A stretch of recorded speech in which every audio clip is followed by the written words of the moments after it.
Hello, good morning, good evening, and good afternoon. Saan man sulok tayo ng daigdig, ano?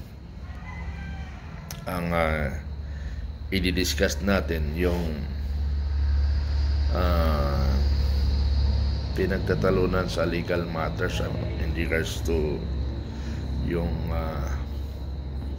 pronouncement ng Supreme Court regarding do sa unconstitutional impeachment, ano, na mayroon daw basihan si Senador Soto according to his lawyer, ano, legal luminary, ano. So magkakasubukan tayo ngayon, ano, kung paano may ilusot ni Senador Soto at paano rin depensahan ang Supreme Court. So ibig sabihin, nagtatalo ngayon ang legislative at saka judiciary. So normally ang legislative ay kakampiyan ng executive, ano. So magkaroon ng crisis. So ano mangyayari sa ating bansa? So kung hindi sumunod ang upper Congress at may decision na ma-impeach si Inday Sara, then Inday Sara hindi rin susunod dahil nga unconstitutional yung kanilang impeachment, tapos kukontrahin ng Supreme Court, ano ang mangyayari sa ating bansa? So magkakaroon tayo ng crisis on legal. So sino ang mamamagitan ngayon dyan? Kasi yung tatlo nagsabong, nagsabong. So mauwi tayo sa problema ngayon. Gulo. Daw kung hindi ma-handle niya ng EFP ang problema na yan, ay kayo nang bahalang humusga, kayo nang bahalang humusga. Pero pakinggan natin yung sinasabi ni General Macanas, through the research, Yeah. But the Filipino people, from whom sovereignty arises, will not disregard the Supreme Court decision. Tapos ipinos ni Sasasot ang pahayag ni Senator Soto na meron daw legal luminary na nag-advise sa kanya na pwedeng i-disregard ang Supreme Court decision. So ito yung exact word ng Senador. Being a member of the impeachment court, I would rather hear what the House of Representatives has to say. I was just told by a legal luminary that in this situation we can disregard the Supreme Court decision. Let me study that advice. Kaya ang tanong ngayon, sino yung legal luminary? Mas magaling pa ba itong legal luminary na ito kaysa sa 15 active members ng Supreme Court who decided unanimously?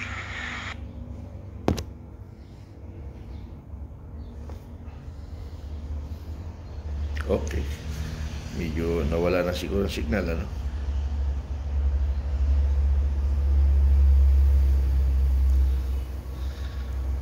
So, nawala ang signal. Sandali lang. At meron.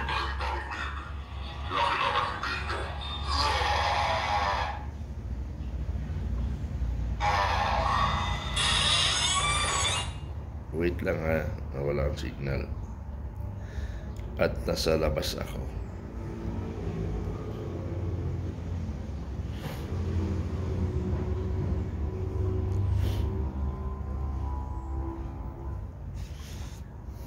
Okay, mahirap ko na signal kasi nga nasa labas ako.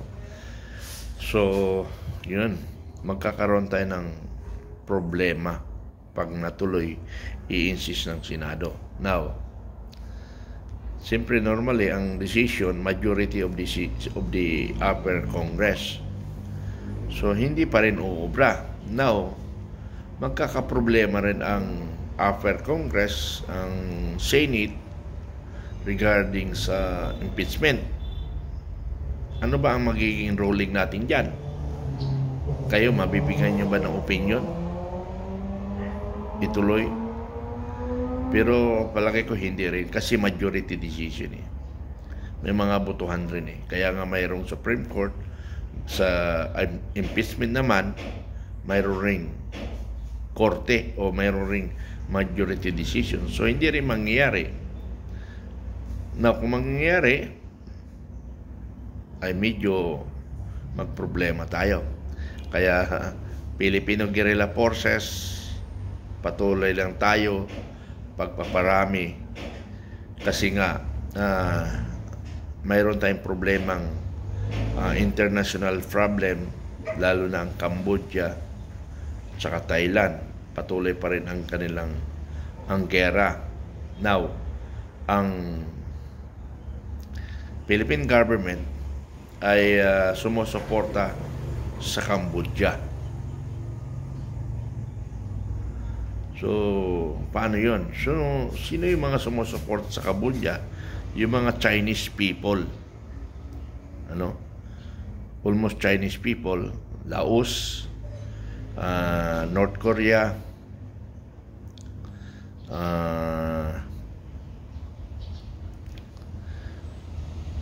Iran, Pakistan, Russia, China. So maraming bansa rin sumuporta sa Thailand, sa Cambodia. Sa Thailand, isa pa lang ang nagpapakita ng suporta, ang United States. So sa capability, mas malakas ang capability, military capability, ang Indonesia versus Cambodia. O ng Thailand versus ang Cambodia. So, ito yung mahirap ngayon. Alam nyo yung history, yung Cambodia kasi karamihan dyan ay going to communism ang Cambodia. Or communism na yata ang Cambodia, or medyo parang katulad rin sa atin sa bansang Pilipinas na nagpapatuloy ang communism sa Cambodia. Now sa Thailand, in history, naging communist country ng Thailand. Mga 1960s yata yun. Pero na-recover rin ng Thailand. Kasi nga, kaya na-recover ng communist ang Thailand. Take note mga kabagang mga kabaro natin, although alam ninyo, pero hindi lahat alam kasi nga minsan hindi lahat educated ang armed forces, even the officers. So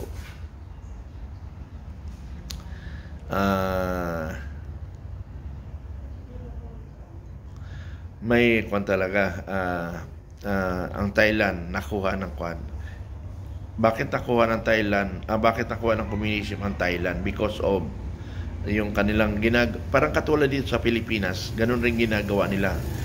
Ang Condonemos, nakuha nilang special forces. So yun ang talagang nagamit nila para maging communist country.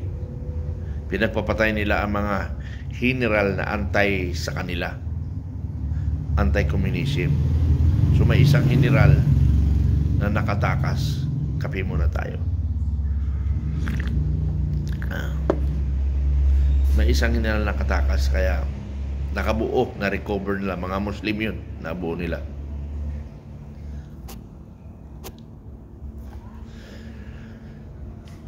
So sana dito sa armed forces maging maingat tayo, kasi nga dahil sa politika, itong administration na ito ay kumapit sa lahat ng kakapitan nila. na maging kakampi nila ang Partido Komunista dahil para walang mag-rally sa lansangan. Magaling kasi ang Partido Komunista sa pagdinglang ng taong bayan. Inisip ang kaisipan. Ganun sila kagaling. Kaya nga, isa rin sa target ko ng FGF ang mga dati o active, kahit na active NPA. Pero yung mga active na political leaders, hindi mo makukuha yan because diyan sila kumikita eh. Yan ang hanap buhay nila eh. Kaya hindi mo makukuha. Ang makukuha lang natin dito, yung mga NPA na ginagamit nila. Yun. Yung NPA, madaling makuha yan. Kasi ang propaganda nila sa NPA, kunuhay, ay sinasabi nila na pabayaan tayo ng gobyerno, hinahayaan tayo ng gobyerno, puro kurap ang gobyerno, hindi tayo inaasikaso, na dapat tayo ang asikasuhin. Tingnan nyo, naghihirap tayo. It because of corruption at mapagsamantalang uri ang mga nasa gobyerno. So yun ang mga kanilang mga agitation sa mga nasa parplang barangays. So madali silang makuha. Pero because of ating mga pagkilos rin ng armed forces na prevent ang pagdami. Pero talagang hindi na puputol ang pagpapatuloy nila eh. Pero yung 54 years, maybe this is the country na the longest communist fighting for democratic. Paano hindi hahaba ang komunista sa ating bansa? Ginamit as politically. Ginamit na sa politika ang komunismo, ang mga makakaliwa. So, both nakikinabang parehas. Katulad ngayon sa administration, nakinabang administration, nakinabang rin ang Partido Komunista. Anong napakinabang ng komunista? Naka-infiltrate sa gobyerno at sa budget. Ano ang pakinabang ng administration ngayon? Yung hindi sila atakihin ng mass support. Yun ang kinatakutan nila, yung mass support, kasi madali silang mapatalsik. At na-experience ng tatay ni Bongbong Marcos sa Marcos Sr. because of makakaliwa na patalsik. Malaki kasi ang suporta ng makakaliwa noon. Kaya nangyaring matalsik. So, ingat tayo Pilipino, especially the armed forces. Although alam natin sa armed forces, kaya nga lang, because of politics, hindi sila nakakaporma. Maraming salamat.